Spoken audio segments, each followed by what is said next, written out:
My ex kept dropping her kids on me to babysit despite my busy work schedule, so I told my brother, and now they're getting divorced. I 23F, have an older brother Mike 28M, and he got married around 4 years ago, to Emma 27F. They also have twin toddlers aged 3M. I'm close to my brother, but I'm not really close to my SIL, because while I had attempted to get to know her better, when Mike had introduced her to me, she just never bothered to show any interest in getting acquainted even after they got married and had kids. She's never been particularly enthusiastic when it comes to our family, which is fine by me, but then she shouldn't expect us to constantly be at her beck and call either. That's when it becomes unfair, but for some reason, she does expect help from me. When she just had kids, she would call me up and tell me to go grocery shopping for her, as well, since she was stuck at home with the kids, and Mike was too tired after work to do anything. I did it the first few times for Mike's sake, but then she started adding more errands, so I had to say no. In more recent times, she'd started dropping their twins off at my house every single day, so that I could babysit them, while she went about her day.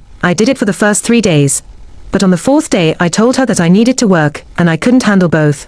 But she dismissed it, saying that this was just practice, when out of kids of my own and I'll be fine. Besides, I'm staying at home anyway, so it shouldn't be much of a big deal. So yeah, I do work from home, that part is true. But that's still work, and I don't know why it should mean that I'm available to babysit your kids, when I'm clearly still working. It's called work from home for a reason. Also, it's a proper 9-to-5 job, and even though working remotely makes it more comfortable, I still have to work just as hard as anyone working in an office, so I really can't afford to keep an eye on 2 kids while working. I even told her so on the first day itself, but she told me that she absolutely had to go visit her mom, who was sick. My brother didn't like the idea of babysitters, and so wouldn't trust the kids with anyone apart from me, so she had no other option, and she promised that she'd be gone only for a few hours at most, so I agreed to it. But then she was gone for almost 6 hours.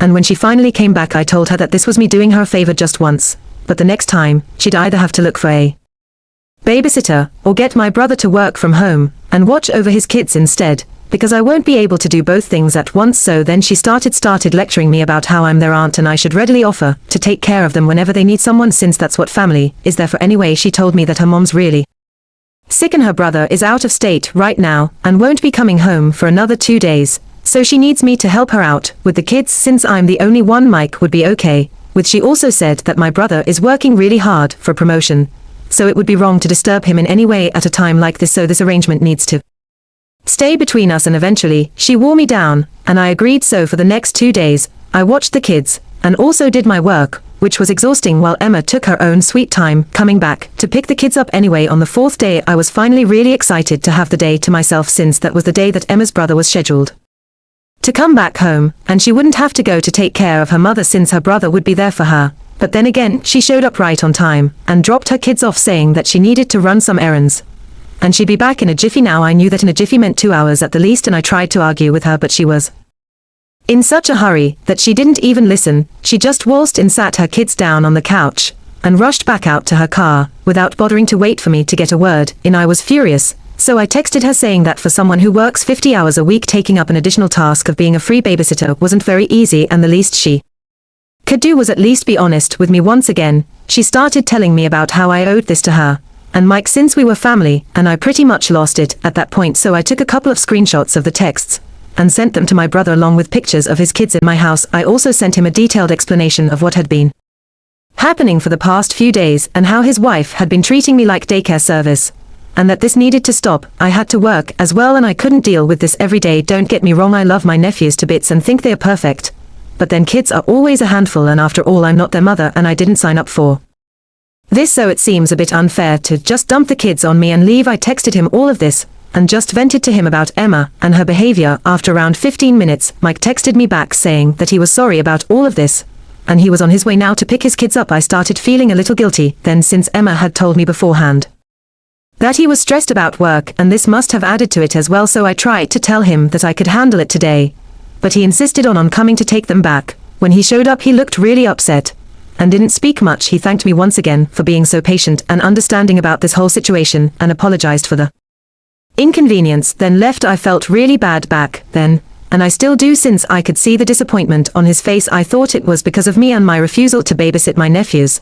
But 3 days later, I found out from my parents that Mike had filed for divorce from Emma, and had also demanded full custody of his kids, while Emma would only get visitation rights. My parents didn't know the real reason either, since they'd found out from Emma's parents who'd called them up devastated to inform them about what was happening between their kids. Immediately, I called Mike up to ask what this was all about, since he'd always been head over heels in love with Emma, so this was strange. I went over to his place to talk to him since Emma had left the day that he'd taken his kids back home with him from my house. They'd had a huge argument the evening itself when Emma came back home, and that was what had eventually led to her leaving the house and him filing for divorce the next morning itself. Apparently this had been going on for a while, where she would take their kids and dump them on some unsuspecting relative, and then go about her own day. Earlier, it had been Emma's third cousin, who lived a few blocks away from them. But then she moved away. He hadn't even found out about it until after she'd moved away, because Emma had never bothered to tell him. It was only because her cousin had made some joke about how Emma would have to look for another babysitter now that Mike found out about what she'd been up to. They'd gotten into a huge fight about that, since Mike had never agreed to this and Emma was AS, so the least she could do for her kids was to live up to it, or at least send them to a daycare, or get a proper babysitter to take care of them if she wanted to be out. But she couldn't just dump them onto other people, especially people who he didn't know that well. She argued that she wasn't ready to send the kids to daycare just yet, and full-time nannies weren't trustable enough, but some random distant cousin of hers whom she'd only met twice or thrice was a better bet somehow. He'd explained to her that she couldn't eat her cake and have it too, so she'd have to pick one. Either she could stay at home with the kids and watch them herself, or the other two options he mentioned earlier. But she wasn't ready for that, so they agreed that the next few weeks she'd stay at home with the kids, and if she needed to go out then she could tell him to come back home, and he'd be with the kids himself.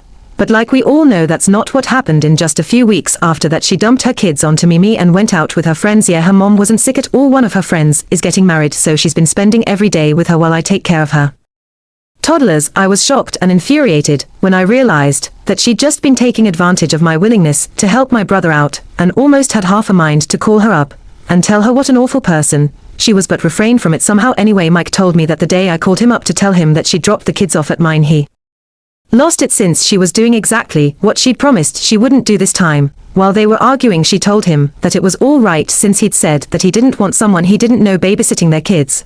But he knew me and trusted me, so she didn't know what the big deal was. The poor guy had to dumb it down for her to realize that just because I was his sister didn't mean that I was available and willing to watch his kids, especially since I have a full-time job alongside this as well, which her cousin didn't. She was a stay-at-home spouse and didn't have kids of her own, so she could afford to watch ours.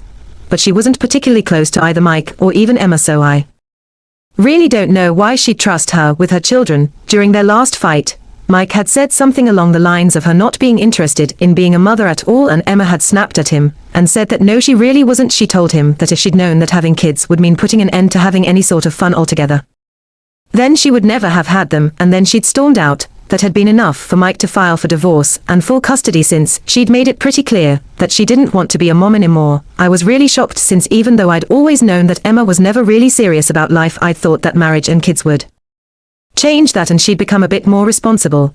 But clearly that hadn't happened, and my brother and their kids unfortunately got caught up in all of it. He was pretty torn up about this whole divorce thing, and on top of that she wasn't even willing to give up custody of the kids despite what she'd said she hadn't responded to the divorce notice yet. But she was really angry, and his in-laws had been harassing him all day. I consoled him for a bit and told him it all work out eventually, after which I left feeling considerably sadder about Mike. Once I got home, my parents called me again and asked me if I'd been able to find out anything, since Mike hadn't answered any of their calls, so I told them that they'd have to speak to Mike himself, since I didn't know if it was my place to share his reasons. But they kept bugging me about it, so I ended up telling them anyway, just to get them off my back. Once I was done, my parents did a full 180 and started blaming me for how the situation had turned out, because they believed that had I just quietly stayed home with the kids that day instead of informing Mike, then maybe this wouldn't have happened at all. I couldn't believe that they were accusing me of being the reason behind their divorce, and not Emma's carelessness, and I ended up getting into a fight with my parents over that, but they just weren't ready to listen. They think that I should have thought things through before involving my brother, and want me to apologize to Emma and her family for causing so much trouble, so that they do something to stop the split, as if it was Emma's decision in the first place. I know why they're doing this as well. It's because my parents are close friends with Emma's parents and don't want to lose the friendship, since Emma's parents are the rich and influential type of people that my parents would love to associate with. They were thrilled when Mike brought Emma home for the first time, since if it worked out it would eventually mean an invitation to the pretentious people's parties. But the fact that they were so concerned about appearances and their relationships with other people, that they were even willing to throw their own kids under the bus, just didn't sit right with me and made me lose all respect for them instantly. I hung up on them and haven't spoken to them ever since. But they keep badgering me and blaming me through text. I don't even dare to block them. Since a part of me still loves my parents even though I don't like them as people anymore, I can't even bother Mike with any of this even though he's the person I'd usually go to under these circumstances. But given everything that he's going through at the moment, I don't think that's a good idea, so now here I am Ida for complaining to my brother.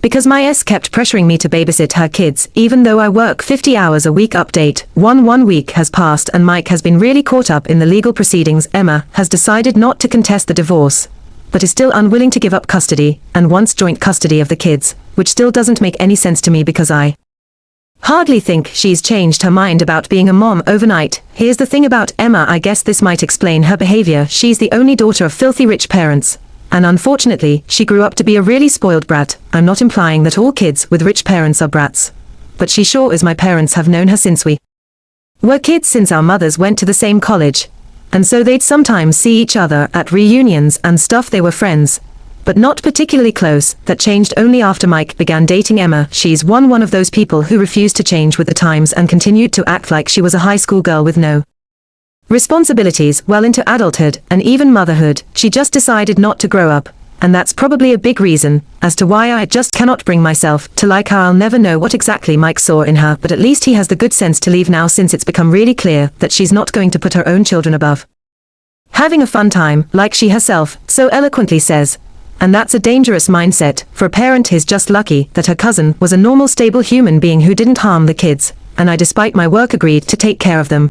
Or she might have dumped them onto someone else who she barely even knew, just because she wasn't ready for daycares and nannies. Yet honestly, nothing she says or does has ever made any sense to me, and I just think she's a ridiculously stupid woman. I'm pretty sure the only reason that she's even fighting for the custody of her children is on the insistence of her parents, who might still want to see their grandkids. As for my own parents, they haven't spoken to me yet either, since I made it very clear a couple of days back that there was no way in hell that I was going to apologize to either Emma or her parents, since I don't think I've done anything wrong. So if they're going to cut me off for doing the right thing in helping my brother protect his kids from a careless mom, then I guess that speaks volumes about how my parents are rather than me. Update 2, I spoke to my brother today finally. After almost 2 weeks, we did keep in touch in the middle, but it was just rush small talk and updates on the custody battle. It's been going pretty all right for him so far, and I'm happy about that, but his in-laws, Emma's parents, have started bothering me now. I'm pretty sure that my own parents gave them my contact info and address, which is why Emma's mother dropped by unannounced last night. She told me that I was the only person at this point who could convince my brother to agree to a joint custody agreement, and I was even ready to consider her requests, since she seemed earnest and desperate. But then she said something so annoyingly shallow that I couldn't take her seriously anymore. She told me that she, her husband, and Emma most of all were really distressed about what was going on. The divorce was bad enough in itself, but losing custody of her kids would just shatter Emma. I expected her to say that it would be a real blow to her as a mother, but she went on to tell me that they were already terrified of becoming the talk of the town if Emma did end up losing custody of her kids, which is why I needed to step in and do something to prevent it from happening. I was shocked that these people were more worried about people gossiping about them than they were about their own flesh and blood. That really was the limit for me. I told her that I'd talk to my brother about it, but obviously I had no intention of doing so, and said it only so that she'd go away and leave me alone. This morning I went over to Mike's house and told him what his mother-in-law had said to me last night. He didn't even seem surprised, just upset that even now Emma didn't seem to care about her own children, but more about what her friends would think if she lost custody of them. I guess now it adds up to why she's been fighting so hard for joint custody. It's not because she suddenly discovered how much she loves being a mother or anything of the sort, but only because she doesn't want to come off as an irresponsible or unstable woman who's not fit to be a mother who lost custody of her kids. This is all just a last-ditch attempt to save her reputation, and nothing else, which is disheartening to say the least. The twins have been staying with Mike so far, and sometimes he asks me to babysit, which I do gladly when I'm available, and if I'm not, he asks one of his trusted friends whom he's known for years, and is willing to help out to look after them, since he hasn't had the time to look into a daycare or nanny yet. Once the custody arrangement is finalized, I guess he'll get to it. I'm hopeful that he'll get full custody, and with any luck it'll happen soon, because truth be told, Emma really doesn't deserve to be a mother. She wasn't ready for it back when she had them, and she's still not ready now. Maybe she will be someday, but that doesn't seem likely to happen anytime soon, at least not as long as she's living with her shallow parents. No wonder she turned out to be this way. The superficial apple doesn't fall far from the superficial tree.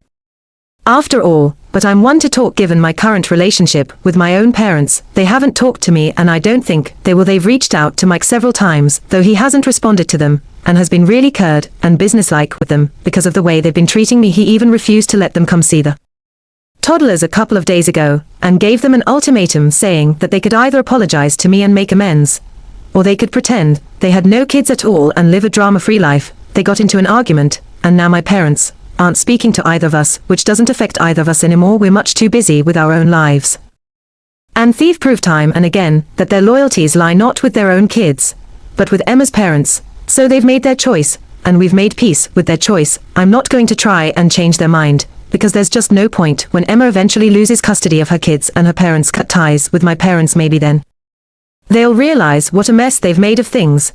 But it'll be too late then. For now they can keep believing that they're somehow in the right. Here, update 3. Hey there, it's been almost 7 months since the last update, and as of today, Mike finally has full custody of his twins. He finally won the legal battle 2 months ago, and his divorce came through last week as well. So is living a good life now. He's finally free of Emma, and I couldn't be happier for him. And also, just as I predicted, Emma's parents cut my parents off as soon as she lost the custody battle. But at least my parents were dignified enough to not come running back to us immediately. Instead they resorted to more sly and manipulative means, which is just so classic. We only found out about it because my aunt called me up to tell me about how upset my mother was that Mick and I weren't speaking to her, and neither were Emma's parents returning her calls. We knew it was just an attempt by my mom to make us feel bad for her and get back in touch with her, but it wasn't going to work. If my parents want us back in their life, then they're going to have to do it the right way and apologize to us first, or else we're better off without them anyway. Mike is happy with his life now, and so am I.